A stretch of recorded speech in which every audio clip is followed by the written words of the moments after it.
Talk about the epitome of not a good look. You know, over here in the B1, we judge people by the company they keep.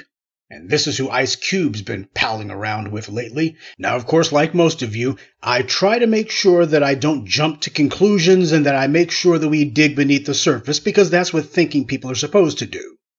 I was hoping the same thing that a lot of you were hoping, that surely there's a good reason for this. Has to be a damn good reason for this one.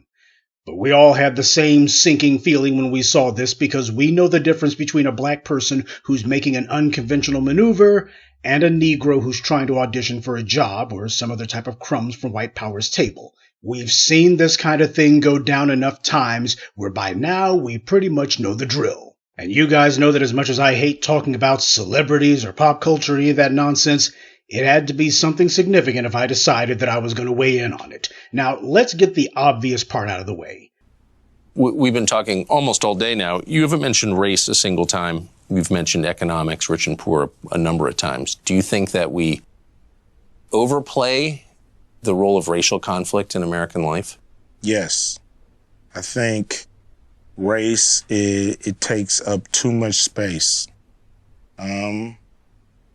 There's people that we all have in our lives who are same race that we can't stand.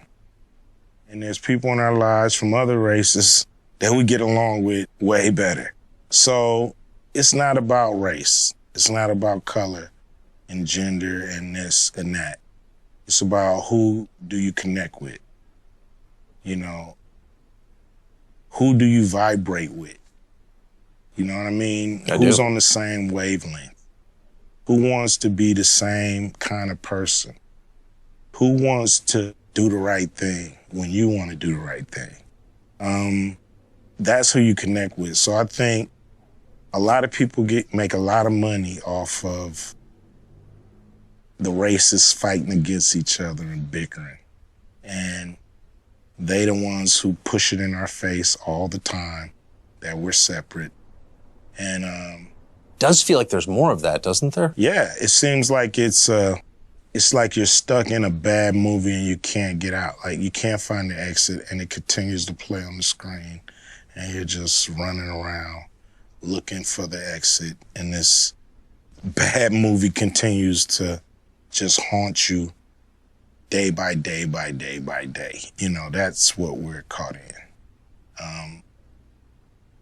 A never-ending, winless battle of, you know,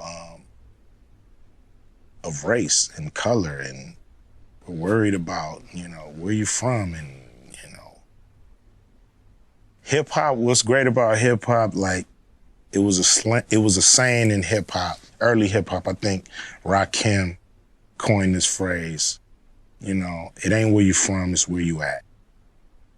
You know, and it's so true.